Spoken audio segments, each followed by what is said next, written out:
Awesome. Okay. So we are recording. Sage, I'm just going to have you take over here and talk about, yeah. So there you go.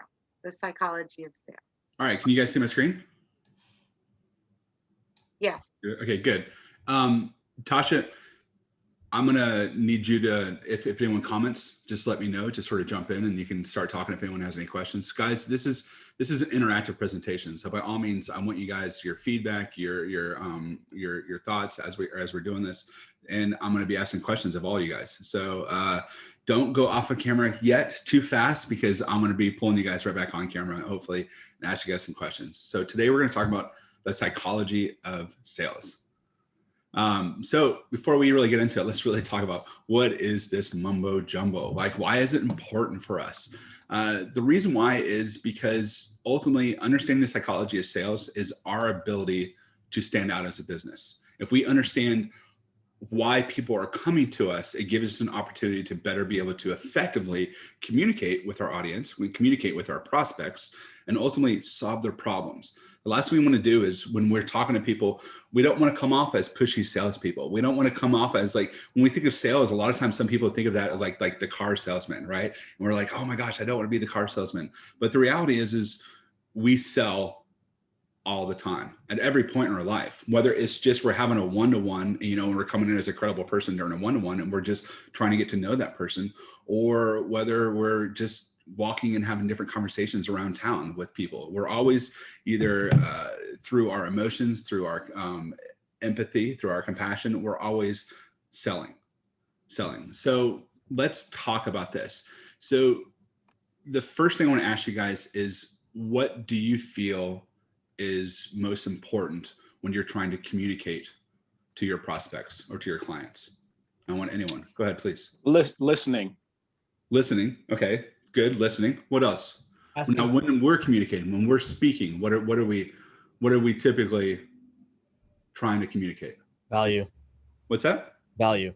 Value. That's great. So value. All right. Value is one of the first and foremost things that we always think about. What are some of the other things we communicate? Trust. What's that? Trust. Trust. Also, how Absolutely. we differentiate ourselves from someone else. Jared, yeah. So differentiators, we call those. Some people call them MSP, or it stands for your MSP. Oh my gosh, or USP. I'm sorry. USP is your unique selling proposition, or your market advantage. Sorry, not MSP. Anyway, anything else? Rick, go ahead. What do you think? What do we communicate to prospects? What are we trying to communicate when we talk to prospects? We're trying to convert them into sales. I mean, listening, just offering solutions that fit their, what they're trying to achieve. Okay. So a tailored solution based on what they need. All right. So a lot of this comes around value. So most businesses in general focus on value. If you look at their homepage on their website, a lot of times it's value, right? And what I'm going to do with you guys is I'm going to give you guys a hypothesis. I'm hopefully going to change your mind. And instead of talking about value, let's think about the emotional need of the other person, of the prospect. And I'm going to say that if we can communicate effectively the emotional need and understand that, and express some empathy in where they are, I think the emotional need is going to carry you guys much further in your business versus just bringing the value. So let's go into more detail then. So if you've ever seen this before, this is Maslow's Hierarchy of Needs. And this comes around sort of a base of this pillar here for this pyramid, all the way up through self-actualization. So what Maslow has stated is that there's 5 needs that every single person must have in their life, and these are the human needs, from basic to the exalted, right? But for the purpose of this discussion, we're going to categorize these into functional needs, social needs, and emotional needs. Have you guys ever seen this before? Anyone? No. All right, so hopefully this is a little bit new for some of you guys. So when we think about these needs now, this is typically the driving force behind why we make a purchase. I have emotional need. I need to reduce some risk in my life. I'm going to go buy some life insurance. I I need to bring in the cost reduction experts because my cost is through the roof and I need to reduce costs. It's more of a functional type need. I need to better reach out to my target market and join groups like C4. That's a social need, right? So a lot of times when we look at what our driving forces are behind some of our decisions, they typically fall into these three categories. Does this make sense? Yeah. Great. So the next one then is, which is better? Now, I already said I'm going to try to get you guys to change your your mindset on this one. But the reason why is because when we think of value, we often say things like this. We do this. I sell homes. I'm a real estate agent. All right. We help with this. I help people with their clutter. I help reduce clutter. Our MSP, oh gosh, I put MSP there as well. Excuse me, real quick, Jerry, while I change that before Jerry gave me a funny look when I said MSP. Sorry, USP. Anyway, sorry guys, never saw that. So our USP is this. This is our unique selling position. This is my market advantage. How many of you guys really spend a lot of time thinking about your market advantage as far as what you do for other people? Anyone? Oh, come on. Some of you guys got to be thinking about your market advantage. What do you do different? Okay, Jerry, tell me, what's your market advantage for your business? And you're on mute, just so you know. So first thing, let me ask you to unmute. Hold on, Jerry. I got to unmute you, bud. There are things that an insurance company can do that your regular financial advisor cannot do. Okay. And that is the tax advantages of permanent life insurance. So the IRS treats it as a very different investment vehicle. So let me ask you guys real quick, how did that resonate with you guys? Did you guys get like overwhelming sense to want to work with Jerry for that USP in that case? And I'm not hitting on Jerry. I'm not hammering on Jerry. Yeah, that's fine. What do you do from an emotional level? How does that, when you do those things, how does it emotionally help those people? What do you think, Jerry? I'm welcoming the feedback, people. Thank you. No, that's fine. So my question is when you help people with those areas, what you can do versus other companies, how does that help you on an emotional, how does that help them on an emotional level?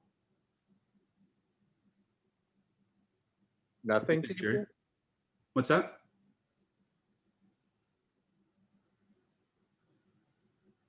Jerry, you there, buddy? I'm here. I'm just waiting for someone to. Oh, okay. So I'll ask the whole group. What do you guys think? For Jerry supplying that, Andrew, go ahead. What do you think? Well, full caveat, I sold life insurance for a year. The angle you want to kind of bring in with life insurance is the emotional stability of your kids and protecting your family and how you feel that you have to protect your family and what the best angles of eliciting the emotional response along that angle. Okay. Ultimately, insurance is all about love. Love. There you go. So when you speak the language of love and you have a person there that you're speaking that language of love, do you think that's going to resonate with them a lot better? It's going to resonate with me. It resonates with you. It resonates with all of us. It's all of us. All of us, let's be real. All of us just want to be loved. That's it. That's in the day. We all want to be loved. So when we're talking about our families, when we talk about security, we talk about some of those basic needs on there. That's where our messaging helps a little bit better. So let me just skip to this. I won't pick on anyone else. So we see these all the time where it says, we can do all of this. We can do it cheaper. We can do it better. We have the best quality ever, or we have the best experience. Ultimately, what we're trying to say is we rock. That's what we want to say. Is we rock. And we're trying to show those people through value that we rock. But the reality is that when we talk about value, what we're really hitting on is the physical problems. The emotional problems is how it makes them feel. So we can create a sense of order and predictability. So if I can bring order into people's lives, if I can bring predictability, that's a lot better, right? If I can reduce risk in people's lives on an emotional level, a lot better, right? If I can help people avoid failure, right? How many people are trying to lose weight out there and just trying to just go off there on their own? If I can bring a sense of community, all right, and a sense of being and belonging to something else through wealth and wellness, do you think that might help my journey and help me reduce risk and avoid failure a little bit easier? Damn, Skippy. That's a lot of it, right? So the fact that we go into some of our presentations sometimes and we say, hey, this is what we do, and this is how great we do it, and this is what we do, and this is what makes us better than other people that are out there. The reality is all the person wants to hear is, can you help me reach my goal? Can you help me reduce some of my stress? Can you help me with the core problem of how this is making me feel? You guys, if you can speak to people at this level, you're going to explode your business. Next thing is we always say, create a sense of meaning. All right. So let's talk about it. Why do people buy in general? Why does anybody buy out there? The first thing out there is pain. Pain. So why do we buy with regards to pain? Anybody? They want to feel better. What's that? They want to feel better. They want to feel better. They want to feel better. But what are they trying to do with this pain? What do you guys think? Minimize it, get rid of it. Minimize it. Yeah, they're running away from this pain. That's it. That's it. One of the first core fundamentals of reasons of why people buy is because they're running away from pain. They have something that's going on. Let's just say the biggest squeaky wheel that's going on, and they're trying to solve that squeaky wheel. They just want it to go away. At this point, when we really think about this, do they care about the value that we bring? If it takes away the pain. No, that's it. They just want the confidence is that can this person who I'm getting ready to spend this money with help get rid of this pain? That's it. That's it. Next one is desire. What do we think about desire? Desire can be a little lofty. We're going to keep this PG, guys. What do you think about desire? So desire, why is desire a selling thing? Why is it something that buys that? It's a want versus a need. What's that? I mean, well, okay. I think it's a want versus a need. Like It is. right? Because It is. Yeah. And why is want important, Stephen? Because it's something that it really emotionally connects to you, because you're like, I can't get rid of this. No matter how many times I tell myself I don't need this right now. I really want that. So it's like you're fighting a constant mindset battle. So you're Yeah. So typically now, instead of running away from the pain, people are running towards something they want. Now I'm going to put this out there. I've seen this written 1,000 different times all over the place. And a lot of times people put on there, they say they're running towards something they need. You guys, this is incorrect. Incorrect. Because when we buy something, we buy from our subconscious level and we buy things we want. And then we use our conscious level and we justify it with logic. That's what we love to do. I bought this pair of shoes. You know why? Because it was on sale. It was 50% on sale. You never see these shoes on sale. Hello. And I bought these and I got these because it was a BOGO, right? So we're justifying that subconscious. Really, I just wanted it. I just wanted a new pair of shoes, right? And I'm justifying that with logic. You guys, that happens all the time. So if we understand this, we understand that we buy from logic, then should we ever pitch value first, or should we pitch the emotions first? Emotions. The emotions, that's it. That's it.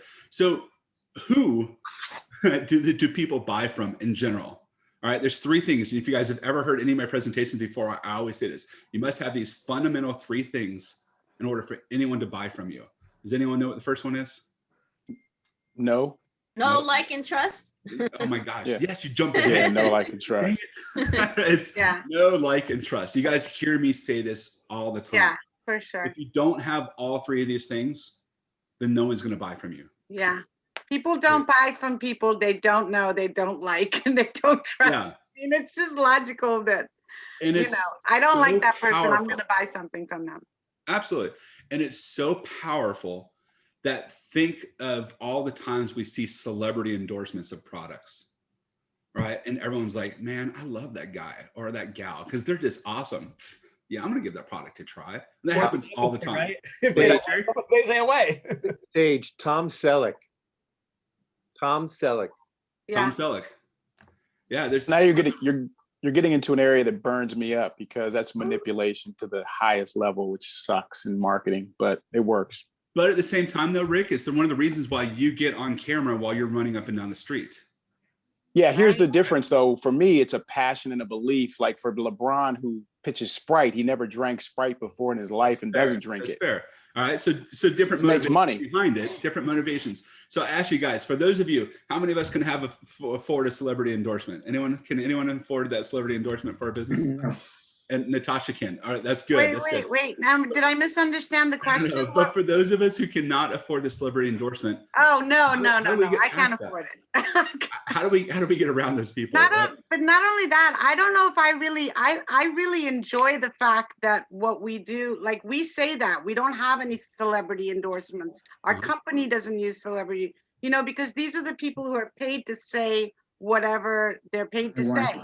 That's And it. people That's so it. So like I let me love get back that on it's this. authentic. Let me get back on this. So with that, Natasha just hit on it. So the way we do that, instead of having that celebrity endorsement for you guys and just in general, when you guys are talking to people, be authentic, be personal, right? Appear in people's lives on some kind of regular basis.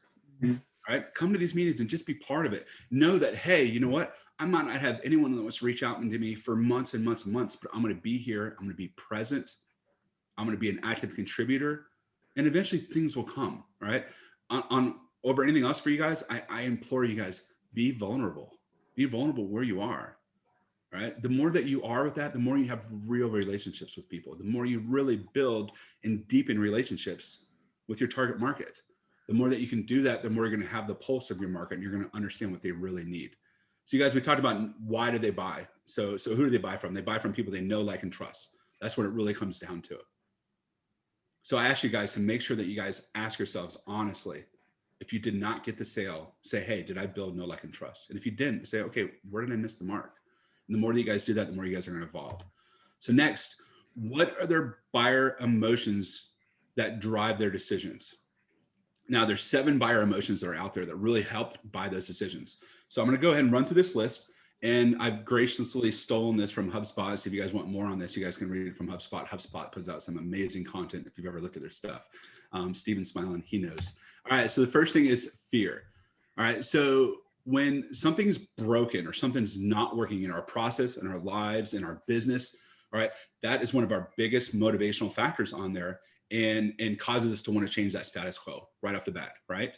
So what do we do then? So we should never create a false sense of fear. We don't want to do that to intimidate people, but we want to talk about what kind of fear they're facing. The more that we talk about with our prospects or our customers, what fear they're facing, the more we understand what their motivations are, and it gives us a better way to craft a solution for them. We're not trying to manipulate it. What we're trying to do is we're trying to be empathetic. Does that help, guys? Mm-hmm. The next one is frustration. Man, when something that's crucial to getting things done is just not working right, I get so frustrated. When my team that I work with, man, they do some great things, but all of a sudden when the process falls apart, man, I get frustrated. All right. So when you're having those frustrations in life, or you're having a customer that feels that frustration, just ask your buyer, ask whoever that customer is, all right? What isn't working?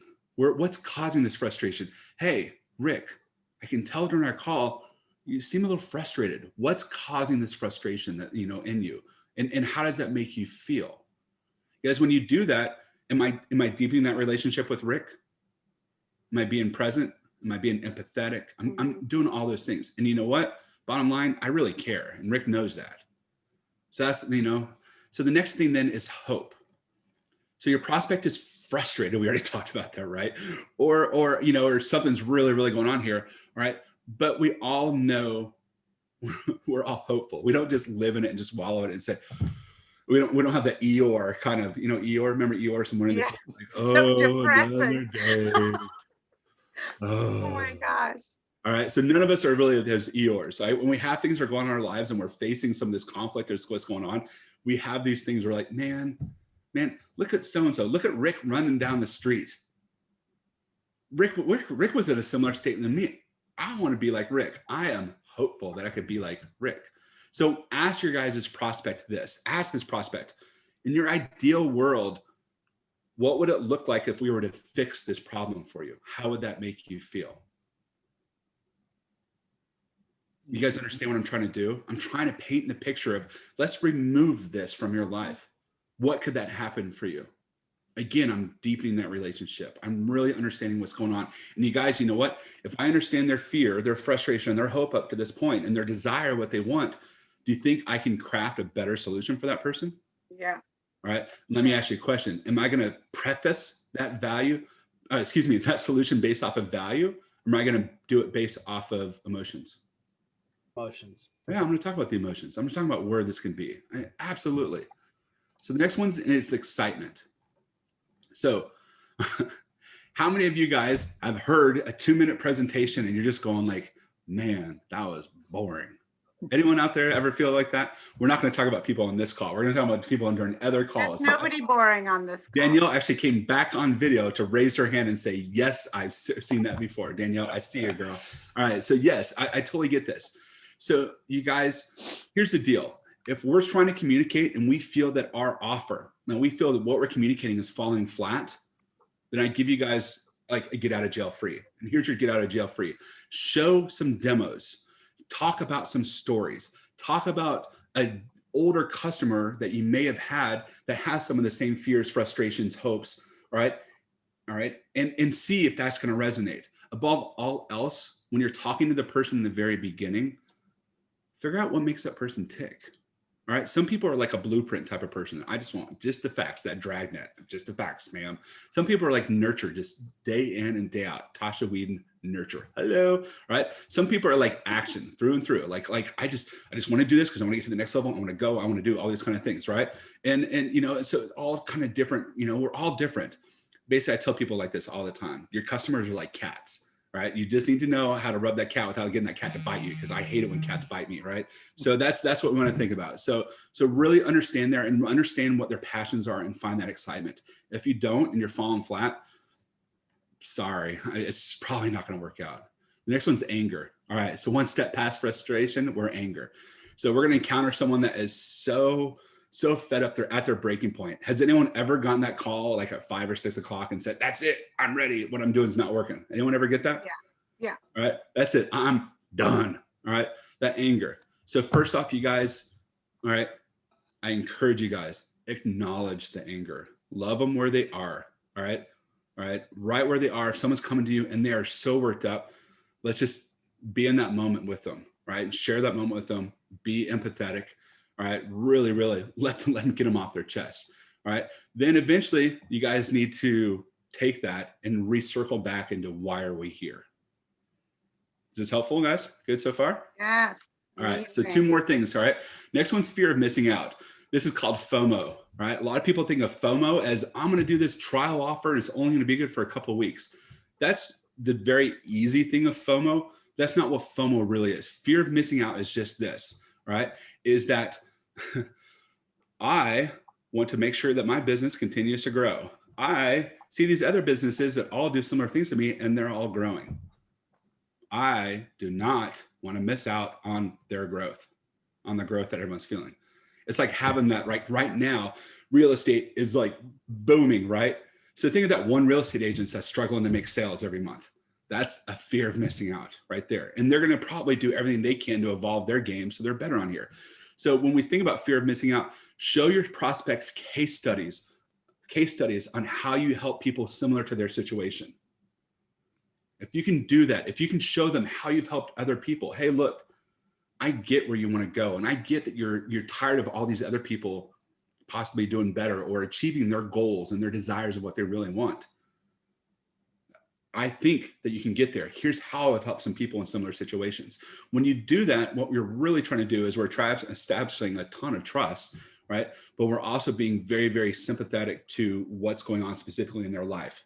And we're showing them that there is a path, right? We're sort of instilling hope back in them.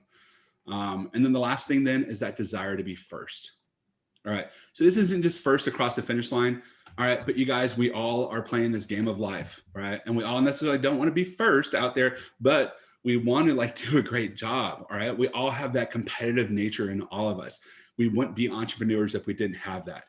All right. It's like that, how did you do building that, those commercials where the guy says, how did you do building that thing? You're like, I did okay. And the girl's getting ready to go on like this merry-go-round or like this big thing on there. We didn't go into doing what we do because we just want to be average. We wanted to be awesome at what we do. We wanted to really, really make a difference in life. So that desire to be first is huge. If you can appeal to your prospect's competitive nature, man, it's going to be a lot easier. It's going to be a lot easier. So understand. So all of these kind of things, guys, are just really just getting down to understand the way the customer is thinking and be able to communicate where they are in their business and how they are. None of this is based off the value proposition. You saw that, right? Which again is how so many of us, including me, all right, incorrectly sort of put our value proposition first versus really covering how we can help people where they are. So you guys, I got one more question for you and I'm done. So the final question for you guys is, what can you do to evolve your sales conversation? This is an opening question to anyone. Go ahead, Tasha. Apply these 7 things. I mean, I literally related to each and every one of them.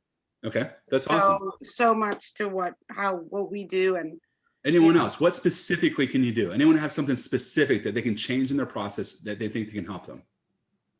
Well, one thing I've changed is, I've learned sales through the years. And if people who have been in hardcore sales may have seen the movie Glengarry Glen Ross, and it's about hardcore selling. And they say ABC meant always be closing. I've changed that ABC to always be curious, because I want to know about somebody's interest. I want to be able to help them cast that vision for themselves, as you just articulated, Sage. And I want to put them in a situation where they can win. Facts tell, stories sell. So I want to share those stories of victories for them. So great book, guys. Think and Grow Rich. If you haven't read it, Absolutely. Think and Grow Rich. Well, Rick's doing that. If he's taking all that time to listen, always be curious, is he deepening that relationship with whoever he's talking to? At the same time, is he building know, like, and trust? Absolutely. Absolutely. Plus, he's letting them get off their chest what they want. All right. God gave us Absolutely. 2 ears and one mouth, dang it. All right. And above all else, do you think that's going to help Rick craft his message when he's going to finally ask for the sale? Absolutely. Absolutely. Anyone else? What are you going to do to help evolve it? Like, hopefully you've learned something from this. You're going to help evolve your sales conversation. Anyone else? I think that I'm going to start I do ask this, what's the reason for going on vacation? What are they trying to accomplish and why? Because I know a lot of people send me emails for asking me for quotes. And I say, if they're not going to take the time to call me, let's talk about it. I'm not going to send you anything, because I kind of like switch my business, the way I do things since this pandemic. So I'm making sure that I talk to the person to get to know them. And like you said, build a relationship, because I'm just not sending out quotes anymore. I want to talk to the person. I want to find out why they want to go, who they want to go with, how old they are, do they have kids? And, why are they trying to go on vacation? It's to relax, to get away, to have fun. They want to go with girlfriends. So I'm just trying to I guess, more Awesome. like qualify them. You're figuring out what's motivating them, which is great. Yeah. That's perfect. Yeah. Anyone Well, else? you're doing what Rick said. You're being curious. You're asking, I mean, Cynthia, I was in your industry before this industry, and, Mhm. Trying to read someone's mind about the most important thing they want to do, take a holiday. Exactly. That's no joke. You They're gotta wasting really, my time. I'm not Yeah. into that anymore. well, and you're not, and you're not a mind reader, and you're not going to be able to give them what they want, and ultimately that's what you Exactly. want to do. So All right, guys, I'm going to keep you on task. Anyone else have anything else they're going to do as far as what they can do to change? Go ahead, Stephen. For me, it's just being present in the moment with that person. So I practicing continuing to be present, not like I have a tendency to start thinking ahead and like what I'm going to say next rather than being present in the conversation. So that's the emotional connection needs to happen. I have to really, if I'm going to hear them, I got to be present. How many people make assumptions during that's conversations? huge. I make assumptions. I make assumptions sometimes by like price motivators. And even though it's because they left a little bit of a clue, and I think, oh, they're price motivated more than anything else, or oh, they're risk adverse motivated. But probably a better way for me to do that would come back and saying, hey, I think what you're saying is this. And if I do that, that's more of an active listening, right? And then what am I giving them a chance to do? Clarify. Time to be done. Was that it, Jerry? No. What it's doing is it's giving them a chance to clarify. So we're always clarifying, but by doing that as well, I'm also still deepening that relationship. Guys, you guys get some good value out of this? Anyone? Let me see hands up. Anyone Oh get my good value? gosh. All right, good. So All right. amazing. So last thing, any questions in general, what we talked about? Anything at all? Sage, this was so spot on in so many ways. Good. Love it. Thank you, Jerry. Any other questions, guys? And Sage, There's still a million questions, but we don't have time for it. Well, we've got 8 minutes, so this is amazing, Sage. I mean, really, I just want, I just think every few meetings it should be like Sage Day and Sage. Oh, no.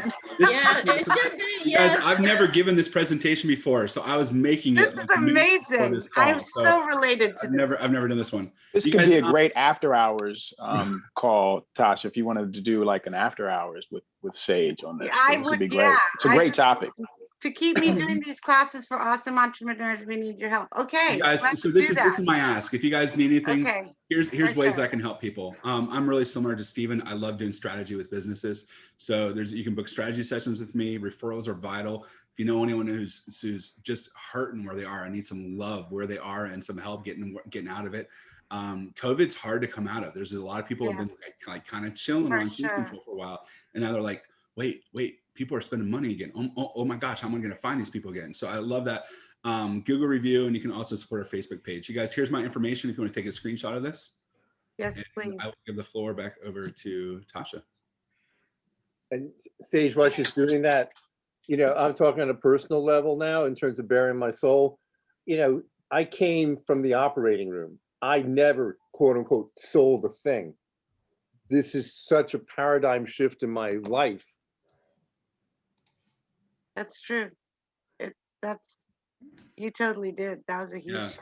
Jerry, I came from corporate and I never had to sell anything. I came from a corporate role from 20 years, which by the way, guys, I've been coaching soccer. Next year will be my 30th year of coaching soccer too. So, and I've been to, and so you guys have traveled, I've been to over 40 countries as well in my adult life. And so I was living, I was just, you know, and now I still am just different. And my wife and I, we almost got our last kid out of the house. And as soon as that happens, we're like, I'm telling her, I said, you better get your luggage ready because we're going, girl. And I'm talking like living overseas and like really. Yeah, really, Sage, we're right there. We Love are. it. That's our plan as well. Because just Absolutely. wait for the last one. Sage, if I didn't have, let me see if you can see my background.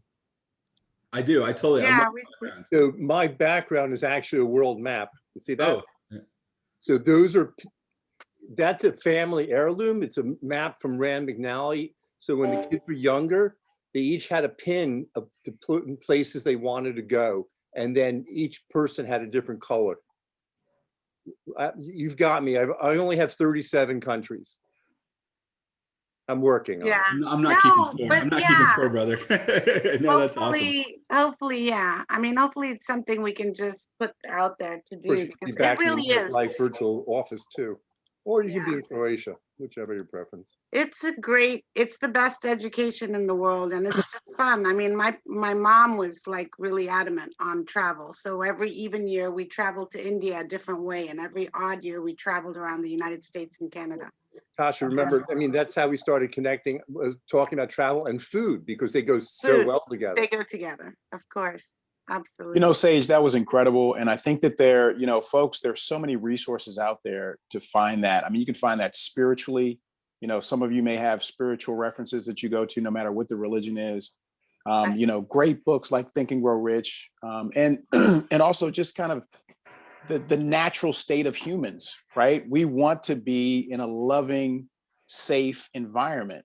So if you know that to be true, then the person you're speaking to probably has some of those same desires and goals and sometimes burning desires of wanting to change their state. So, you know, Tony Robbins, I mean, there's a lot of information out there along with what Sage does, but I think this could be a great conversation for an after hours, you know, meeting because people need this. I mean, this is what people need to hear and to understand because it'll make us also, because of that state and we're really, really interested in what people are doing, that's going to make us better together as people as well. I think that it goes beyond sales. It goes to community aspects. It goes to, you know, respecting and honoring someone who may be different from you, may look different from you, because you're taking that time to listen and understand and appreciate their perspective and where they're coming from. So it's a huge topic. Thanks, Sage. I really appreciate it. Of course. Rick, on a political note, if we were to take all 8th graders and send them to a different country to interact with kids their age, they would have such an appreciation of the world and that how essentially everyone wants the same thing. They want a roof over their head, food on the table, and a little security. And that's how you jumpstart some of the problems in the world. You guys, it all comes back down to that hierarchy of needs. It really just, it's just, those are the basic needs of what we all need out there. And all too often we see ourselves getting caught up in the minutia and the other things in there. We take that step back, and if we can communicate those basic needs with people, this isn't just sales. This is just creating good relationships just in life, like you guys are hinting at. So all of these things, I hope I brought it for you guys. Natasha texted me at like 8 o'clock at night and said, hey, guess what? You're up tomorrow. So I had to like scramble on this one. So you guys, Well, I think Lori put it really, thanks. Lori put it really well. She said, looking forward to more sage advice. That's great. That really should be like a tagline for you, Sage. This was really amazing. You guys Thank make me you feel so uncomfortable with those kind of things. You guys, I'm here for you. If you need And anything, I'm here. Sage, I wherever you enjoy having these stole, conversations. wherever you stole the lecture from or the presentation, hats off to you. Oh, I created it. I created it. I stole. Oh no, this is all Sage. Yeah. I have to tease him a little bit. Thanks, Jared. Yeah. I'm sorry I called you out earlier on. I know it's all out of love, buddy. No, listen, I've been beaten up by a lot of people. I mean, I started off in surgery in a very abusive program where I was working 110, 120 hours a week. Seen more than a share of bullshit. Got a thick skin. Yeah. So I Gotta have encourage it. you guys, if you guys want an action item, go back to your website, go back to your materials that you're putting out there and ask yourself, are you communicating value? Are you communicating all these other things, all the important things that are out there? Emotion, And if you're yeah. not, have the courage to change your messaging, all right? Talk to people on that emotional level. When you say that, I was actually looking at a new marketing plan right now. That's awesome. See There you how it go. compared to what you wrote. Then you need to schedule a strategy session. And Yeah. Steven, I want to connect with Steven and see his strategy stuff too. So you guys, You guys should, yeah. I would love to. Any way we can collaborate, definitely. whenever you'd like to. You guys, I have a hard stop. I'm sorry, but I have to go. Okay, yes, you guys, it's everyone. Thank you 1:30. so I much. want to be respectful of everybody's time. Thank you so Thank you. much. Have a Good seeing great for being everyone. on. We'll Okay. see you next time, 16th. Lots of love. Take Bye. care. Bye. Love, guys.